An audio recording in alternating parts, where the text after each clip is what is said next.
ഏതെങ്കിലും തരത്തിലുള്ള പ്രവൃത്തികളൊക്കെ ചെയ്യാൻ സാധിക്കാതെ വരുമ്പോൾ നാം സ്ഥിരമായി പറയുന്ന ഒന്നാണ് ക്ഷീണം അനുഭവപ്പെടുന്നു എന്നത്. ക്ഷീണമുണ്ടാകാൻ വൈവിധ്യങ്ങളായുള്ള കാരണങ്ങളുണ്ട്. ചില ദൈനംദിന ശീലങ്ങൾ തന്നെ ക്ഷീണത്തിന് കാരണമാകാറുണ്ട്.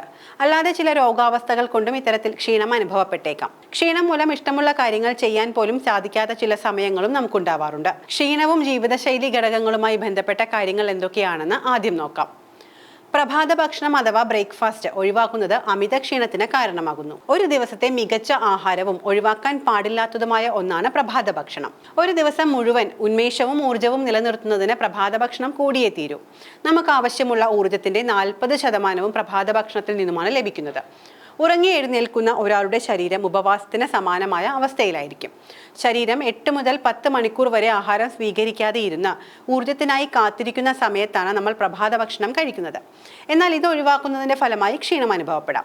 ക്ഷീണം മാത്രമല്ല, ദേഷ്യം, ഉത്കണ്ഠ, വിട്ടുമാറാത്ത തലവേദന എന്നിവയ്ക്കൊക്കെ ഈ പ്രഭാത ഭക്ഷണം സ്കിപ്പ് ചെയ്യുന്നത് മൂലം ഉണ്ടാവാറുണ്ട്.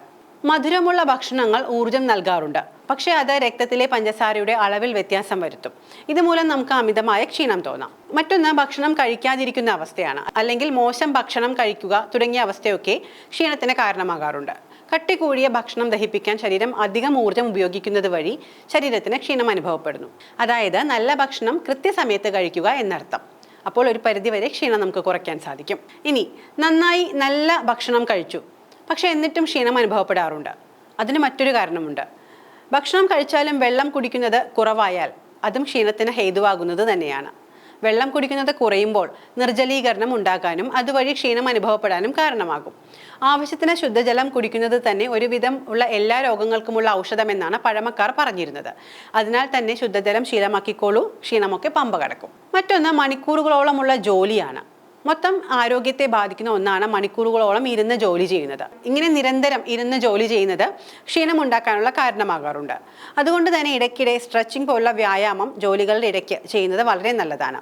ടെൻഷൻ വരുമ്പോൾ അല്ലെങ്കിൽ മൂഡ് ശരിയല്ലാത്ത അവസ്ഥയിലൊക്കെ ഒരു ചായയോ കാപ്പിയോ ഒക്കെ കുടിക്കുന്നവരാണോ നിങ്ങൾ? ഇതൊരു ശീലമാക്കിയവരാണോ നിങ്ങൾ? എന്നാൽ അത് കുറച്ചോളൂ. ഇടയ്ക്കിടെയുള്ള കഫീൻ ഉപയോഗം ചിലരിൽ ക്ഷീണത്തിന് കാരണമാകാറുണ്ട്. അതുകൊണ്ട് തന്നെ ആവശ്യത്തിന് മാത്രം ചായയും കാപ്പിയും ഒക്കെ ആകാം. രാത്രി ഏറെ വൈകിയുള്ള മൊബൈൽ, കമ്പ്യൂട്ടർ ഉപയോഗമൊക്കെ ഉറക്കം കുറയ്ക്കാൻ കാരണമാകാറുണ്ട്. സ്ക്രീനിൽ നിന്നുള്ള ലൈറ്റ് ഉറക്കം കെടുത്താൻ കാരണമാകുന്നു എന്നാണ് പറയാറുള്ളത്. കൃത്യമായിട്ടുള്ള ഉറക്കം ലഭിക്കാത്തതും ക്ഷീണം ക്ഷണിച്ചു വരുത്തും. ജോലി സംബന്ധമായോ അല്ലാതെയോ ഉള്ള പിരിമുറുക്കം, ഉത്കണ്ഠ, വിഷാദം, സമ്മർദ്ദം എന്നിവ മൂലവും അമിത ക്ഷീണം ഉണ്ടാവാറുണ്ട്. മനസ്സിനേൽക്കുന്ന അധിക സമ്മർദ്ദം ക്ഷീണത്തിന്റെ ഏറ്റവും അടുത്ത ചങ്ങാതിയാണെന്നാണ് പറയുന്നത്. അതുകൊണ്ട് തന്നെ ഇത്തരത്തിലുള്ളവർ മെഡിറ്റേഷനോ യോഗയും ഒക്കെ പ്രാക്ടീസ് ചെയ്യുക. ഇത് ഒരു പരിധിവരെ സമ്മർദ്ദം കുറയ്ക്കാൻ സഹായിക്കാറുണ്ട്. ഇനി ചില രോഗാവസ്ഥകളും ക്ഷീണത്തിന് കാരണമാകാറുണ്ട്. അനീമിയ, പ്രമേഹം, ഹൃദ്രോഗം, ഹൈപ്പോതൈറോയിഡിസം, ക്രോണിക് ഫാറ്റിക് സിൻഡ്രോം തുടങ്ങിയ രോഗലക്ഷണങ്ങളും ക്ഷീണം അനുഭവപ്പെടുന്നതിന് കാരണമാണ്. ഇത്തരത്തിൽ ഏതെങ്കിലും തരത്തിലുള്ള ക്ഷീണം നിങ്ങൾക്ക് അനുഭവപ്പെടുന്നുണ്ടെങ്കിൽ കൃത്യമായിട്ടുള്ള വൈദ്യസഹായം തേടേണ്ടത് അത്യാവശ്യം തന്നെയാണ്.